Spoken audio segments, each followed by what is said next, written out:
Silpnoji grandis.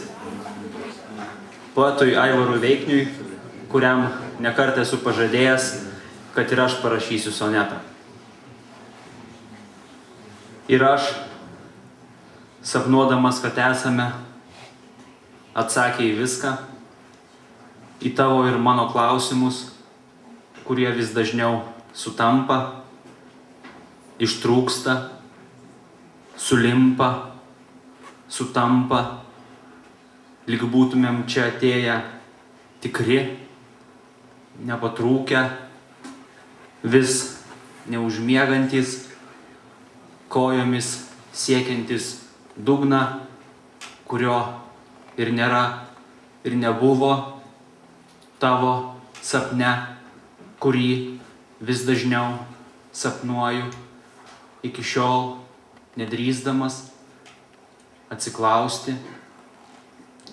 Dvi tavo dukros, žmona, plyštantis tavo pasaulis, trūkstamas, sutampantis su gyvenimu, kurį gyveni ir sapnuoji, tampantis tuo, kas esi ir kas būsi tada, kai žinosi, kągi čia veikti gyvenime, tvirtai apsisprendęs, ką veiksi, kai jis pasibaigs, nes sunkiausia yra gyventi, jaučiant, kad esi silpnoji grandis tarp tų, kurie myli tave ir tų, kuriuos myli, suprasdamas, jiems esi visas pasaulis, plyštantis vis kitose vietose, plyštantis sonetas,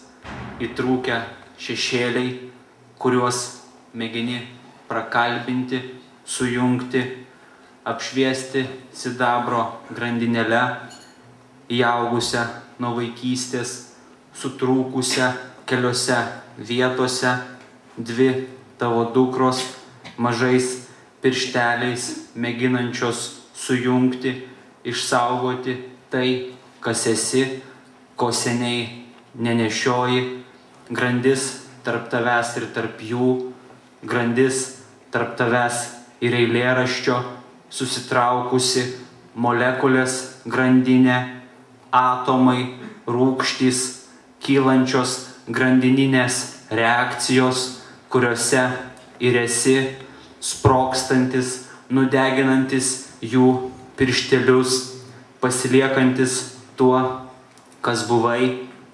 Ir aš, sapnuodamas, kad esu daugiau nei esu, mėginu parašyti sonetą, neatsiklausdamas, ar pabudo, klausydamas ir nepertraukdamas, įplyšęs tik vienoje vietoje, kurioje ir buvau, nes sunkiausia yra gyventi, jaučiant, kad esi tarp tų, kurie iš tiesų ir tų, kurių niekad nebuvo, silpnojoje grandyje, nutrūkstančioje. Ir kitas eilėraštis.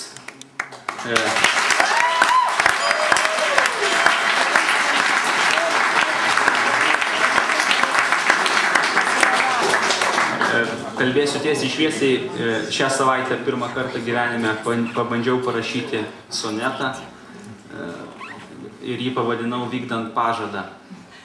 Čia susijęs su tuo eilėraščiu, kurį skaičiau prieš tai. Man buvo liepta saugoti vartus nuo laisvo smūgio ir nelaisvo vėjo.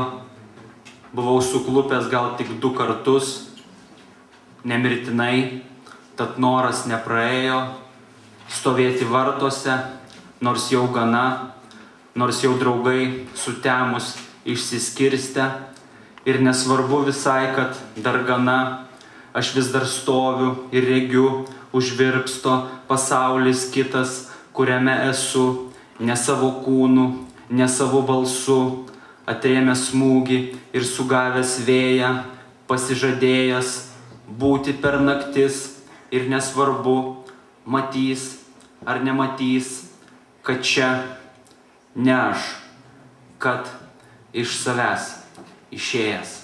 Ačiū.